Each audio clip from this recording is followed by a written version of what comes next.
Assalamu alaikum, karibuni tena kwenye channel yetu ya Sofiami. Jina langu naitwa Sofi. La kama ni mgeni kwa channel hii, usisahau kusubscribe na kubofya kengele inafuata baada ya kusubscribe ili kwa kwanza kupata video zetu pale zinapotoka. Na leo jikoni tutajifunza namna ya kutengeneza juisi ya nanasi ambayo ni rahisi na tamu sana. Kuwa nami kuanzia mwanzo mpaka mwisho. Kwa mahitaji basi utahitaji kuwa na nanasi lililoiva kia la ukubwa wa kawaida tu. La ukubwa si kubwa sana, si dogo sana. Utahitaji tangawizi ambapo natumia tangawizi mbichi kiasi kidogo tu pamoja na limao.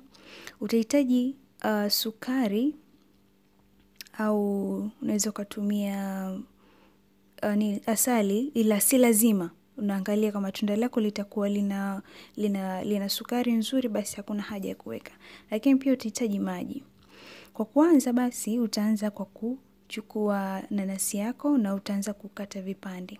Utakata vipande, huwa nanasi katikati linakuwa kama lina mzizi, inakuwa ina ile root ipo ni ngumu, kwa hiyo utakata vipande lakini hautokata ile mzizi wa katikati. Kisha baada hapo utaanza kuvikata vipande vidogo vidogo ili usije ukaichusha blender.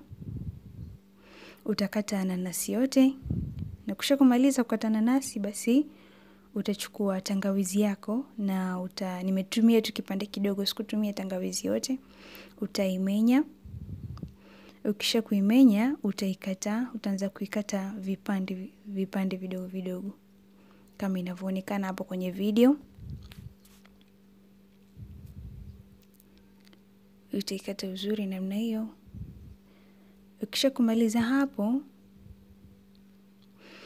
utachukua blender yako na utaanza kuweka nusu ya ile vile vipande vya nanasi pamoja na tangawizi. Ila kama una blender kubwa unaweza kutia vyote, au kama una zile heavy duties zile blender au una food process unaweza kuvitia vyote kwa wakati mmoja, havina tatizo.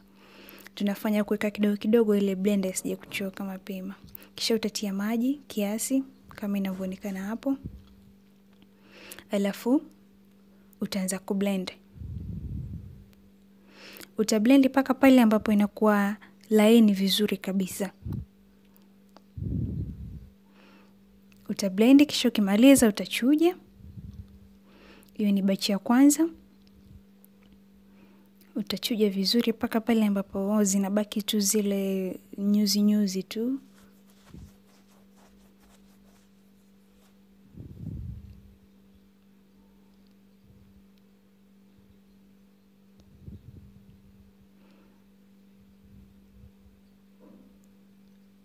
Utachuja vizuri kama hivyo.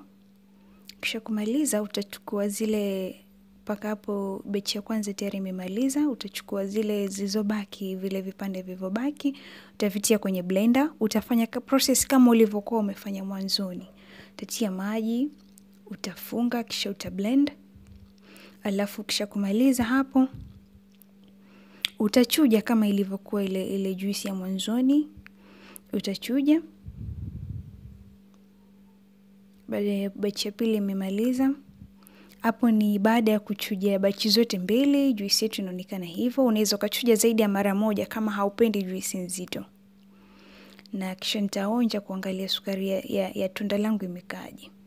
Ila sukari hii ya tunda langu ilikuwa imezidi sana, kwa hivyo nikachukua limao, nikachukua kiasi nusu, nikalikamulia kwa ile juisi, ili kwa ajili ya kubalance sukari iwe inanyweka. Ila kama unaona tunda lako halihitaji kutiwa limao, basi si lazima. Na kama unaona ni chachu, basi unatia asali au sukari kidogo. Kisha kumaliza unakoroga. Yaani natamani hata mngeionja hii juisi, ilikuwa ina taste kama soda kabisa. Kisha baada hapo juisi yako imekamilika. Kwa hiyo utasave kama hiyo ni utia kwenye glasi, unaweza ukaenjoy. Utafanya urembo kama hivyo nilifanya mimi, au unaweza ukaangalia kwa namna yote ambayo unapenda. Basi sahau kutengenezea familia yako ili wenyewe iweze kuenjoy. Bye.